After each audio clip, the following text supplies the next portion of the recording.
What's up, guys? I hope you're well. Today, we're checking out 7 ways F1 teams covered up tobacco advertisement. This should be interesting. Let's get into it, shall we? Ferrari had to make a late change to its 2019 F1 livery ahead of the Australian Grand Prix after its Mission Winnow branding caused unrest due to links to a tobacco company. McLaren ended up also making a change to its A Better Tomorrow British American tobacco branding just to be safe, bringing back memories of the days when multiple teams on the grid carried cigarette branding and had to make changes when racing in certain countries where tobacco advertising was banned. Wow. Ferrari also had to make a last-minute change in 1999 when F1 was caught out by a ban ahead of the Belgian Grand Prix, and the red cars ran the official F1 logo instead of its title sponsor on that occasion. That one hasn't made our list, but here are the more common approaches taken by the teams that did make the cut. Number 7, leave it blank. Not much imagination required here, but if in doubt, just remove the words and logos.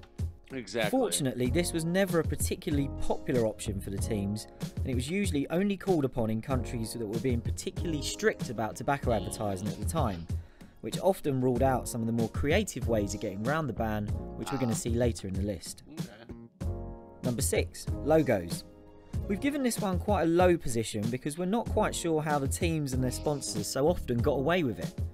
Whenever a team went for the logos approach to their non-tobacco liveries, it was often pretty obvious who the sponsor was.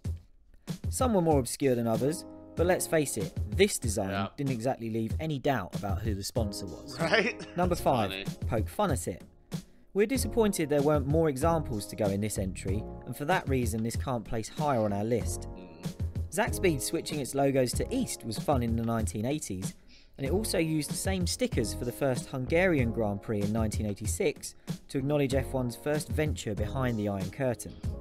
Williams got cheeky by replacing its sponsor with question marks in 1997, and once it was out of France, it even felt brave enough to put the first letter in front of the logo. That's funny. BAR went for lookalike branding early in the 2000s, while one of Jordan's final attempts to cover up its tobacco branding simply involved removing certain letters to create new words. Be on edge. As we'll find out shortly, some of its previous attempts were much better than that. Number 4, driver names. This one only became popular towards the end of the 1990s, although Williams used it at the start of the decade as well. McLaren was the most prolific team to run its drivers' names in big letters on the side of its cars. That's funny. Probably helped by the fact it had drivers with short first names. Yep. Driver names made occasional appearances elsewhere on the grid, with Jordan even putting a snake-like spin on its 1997 lineup at the German Grand Prix. Number 3, random words.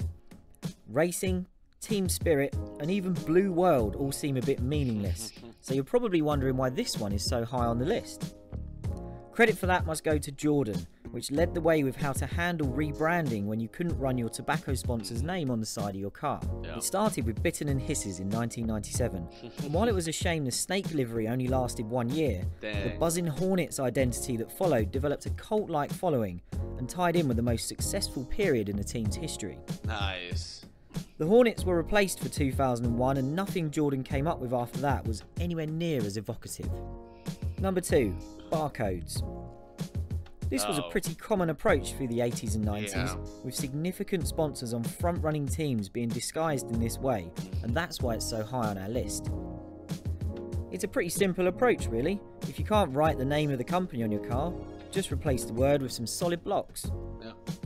In fact, it could be argued that most of the early attempts at this design didn't really resemble a barcode at all, and it was only the later efforts by BAR and then Ferrari, which were eventually outlawed as advertising laws became more stringent, that really looked like barcodes. Wow. Number 1, team names. Simple but effective.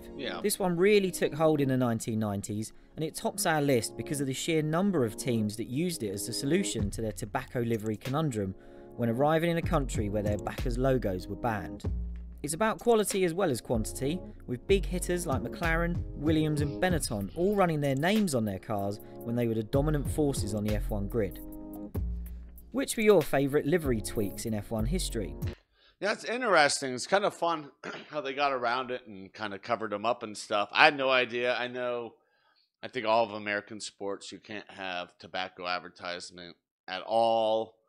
I think for a while there, like, vape companies were there, and bam, it got banned along with other tobacco stuff. But yeah, which of these liveries are your favorite? Let me know in the comments. With that being said, I want to thank you all for watching. Stay safe, and don't forget to wash your hands.